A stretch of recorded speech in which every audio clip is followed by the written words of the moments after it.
మనం దేవుని వైపు మాత్రమే చూడాలి కానీ మనుషుల వైపు కాదు. మనం ఎంత మాత్రమును కూడా దేవుని వైపే చూడాలి. మనం ఈ లోకపు వైపు చూస్తే అన్ని శ్రమలే, అన్ని కష్టాలే ఉంటాయి. కానీ మనం దేవుని వాక్యము వైపే. పెద్దలను నిర్మూలమై ఉన్నారని అంటున్నాడు, అందుని బట్టి అదృశ్యమై ఉన్నది అంటున్నాడు, కనబడేనని అన్నాడు, పదార్థముల చేత నిర్మింపబడలేదు అంటున్నాడు, విశ్వాసం చేత గ్రహించుకొనుచున్నామని అన్నాడు. విశ్వాసము చేత గ్రహింపబడను. విశ్వాసమును బట్టి హేబేలు కయ్యేని కంటే శ్రేష్టమైన బలి ఇచ్చాడు. కానీ ఎవరి బలిని కోరుకున్నాడు దేవుడు? ఎవరి బలిని ఇష్టపడ్డాడు? విశ్వాసమును బట్టి ఇచ్చాడు.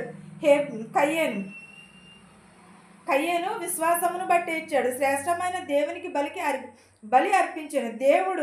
దేవుడు అతని బలిని గూర్చి సాక్ష్యం ఇచ్చినప్పుడు అతడు ఆ విశ్వాసమును బట్టి నీతిమంతుడని సాక్ష్యము పొందాను. అతడు మృతి నొందిన తర్వాత కూడా ఆ విశ్వాసం ద్వారానే మాట్లాడుచున్నాడు. విశ్వాసమును బట్టి హానోకు మరణము చూడకుండా కొనుపోబడెను.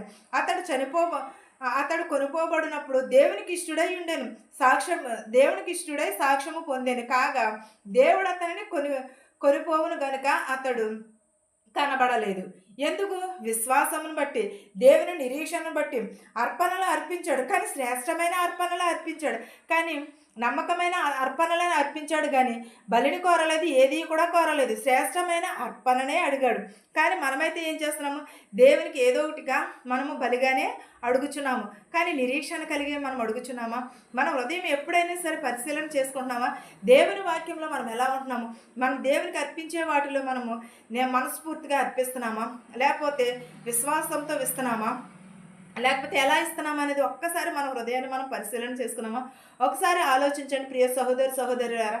ప్రతి ఒక్కరము కూడా దేవుని యందు మనము శ్రేష్టమైన వారిగానే ఉండాలి. దేవుడు శ్రేష్టమైన బలిని కోరడు.